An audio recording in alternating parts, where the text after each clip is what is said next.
Please open your book to page 76. This is chapter 13.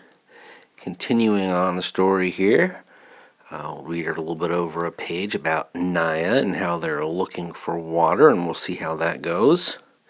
And then, of course, last time we left off with Silva, he was in a pretty dangerous situation in a river with people shooting and crocodiles and all that stuff. So, here we go, page 76. Naya thought it was funny. You had to have water to find water. Water had to be flowing constantly into the borehole to keep the drill running smoothly. The crew drove to the pond and back several times a day. The pond water was piped into what looked like a giant plastic bag, a bag big enough to fill the entire bed of the truck. The bag sprang a leak. The leak had to be patched. The patch sprang a leak. The crew patched the patch. Then the bag sprang another leak. The drilling could not go on. The drilling crew was discouraged by the leaks. Discouraged means they're kind of like sad. Oh, I can't do it. They wanted to stop working, but their boss kept them going. All the workers had the same blue coveralls. Basically, that's pants, but they're like really big. They kind of go up high on you and even over your shoulders. Still, Naya could tell who was the boss. He was one of the two men who had first come to the village. The other man seemed to be his main assistant.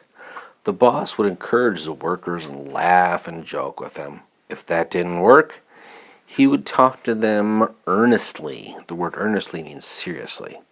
And try to persuade them. If that didn't work, he would get angry. He didn't get angry very often. He kept working and kept the others working too. They patched the bag again. The drilling went on. All right, now we're moving over to the Ethiopia-Sudan, Kenya border from 1991 to 1992, many years later. Hundreds of people lined the riverbank. The soldiers were forcing some of them into water, prodding, that means kind of like poking them with their rifle butts, shooting into the air. Other people, afraid of the soldiers and their guns, were leaping into the water on their own. They were immediately swept downstream by the powerful current. That means the water's going so fast it took the people away. Very sad. As Salva crouched on the bank and watched, a young man near him jumped into the water. The current carried him swiftly downstream, but he was also making a little progress across the river. Then Salva saw the telltale flick of a crocodile's tail as it flopped into the water near the man. Moments later, the man's head jerked oddly. Once, twice. His mouth was open. Perhaps he was screaming. But Salva, let's go to page 78, could not hear him over the din of the crowd and the rain. A moment later, the man was pulled under. A cloud of red stained the water. That means blood.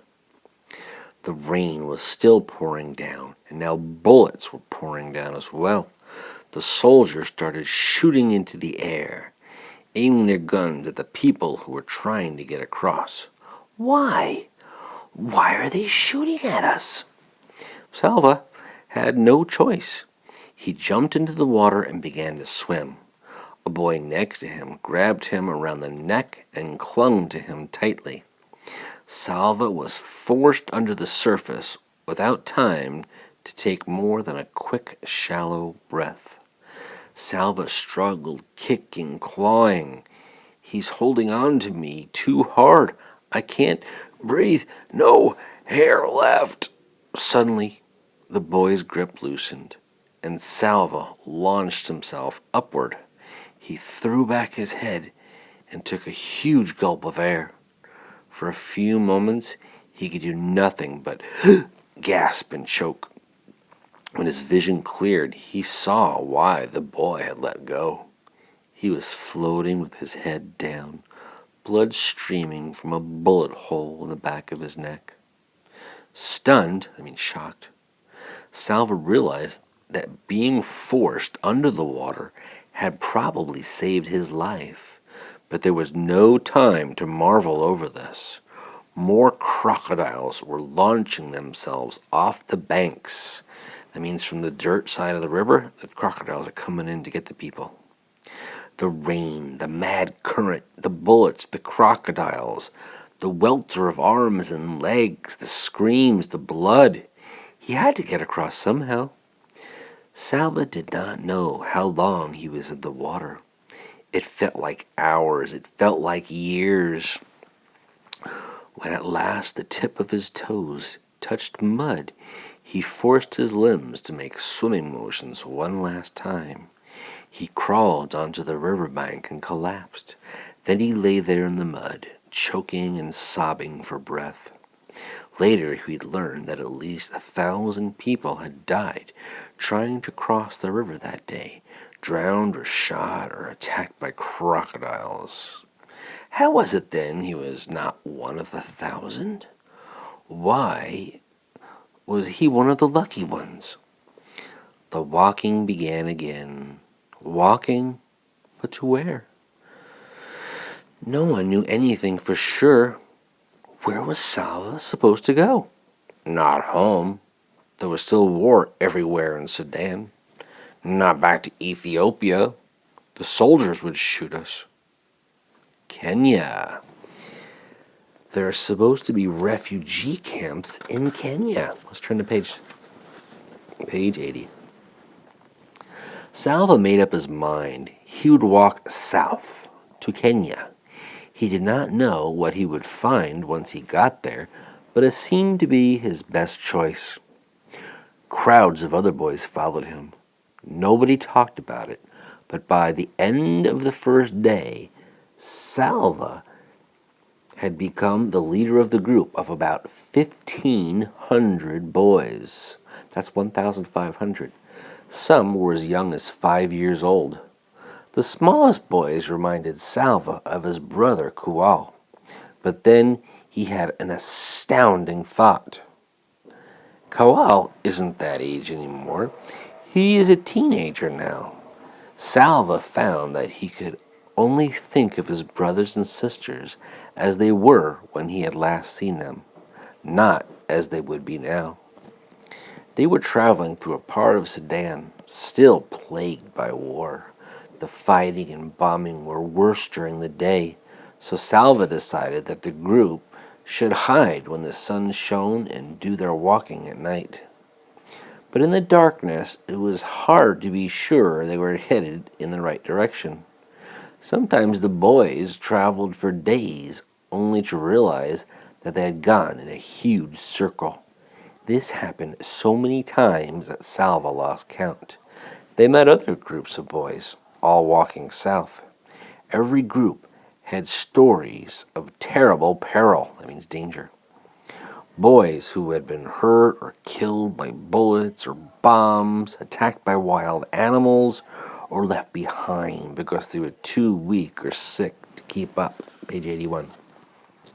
When Salva heard the stories, he thought of Mario.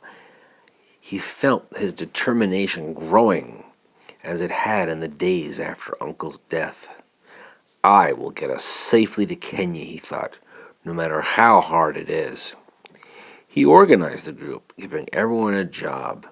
Scavenge for food, that means look around, collect firewood, stand guard while the group slept. Whatever food or water they found was shared equally among all of them. When the smaller boys grew too tired to walk, the older boys took turns carrying them on their backs. There were times when some of the boys did not want to do their share of the work. Salva would talk to them, encourage them, coax and persuade them. Coax means like, come on, come on, come on. Once in a while, he had to speak sternly. That means very serious. Or even shout. But he tried not to do this too often. It was as if Salva's family were helping him, even though they were not there. He remembered how he had looked after his little brother, Kual, But he also knew what it felt like to have to listen to the older ones, Reek and Ring, and he would remember, the gentleness of his sisters, the strength of his father, and the care of his mother. Most of all, he remembered how Uncle had encouraged him in the desert. Let's go to page 82. One step at a time, one day at a time. Just today. Just this day to get through. Salva told himself this every day. He told the boys in the group too. And one day at a time, the group made its way to Kenya. More than 1,200 boys arrived safely. It took them a year and a half.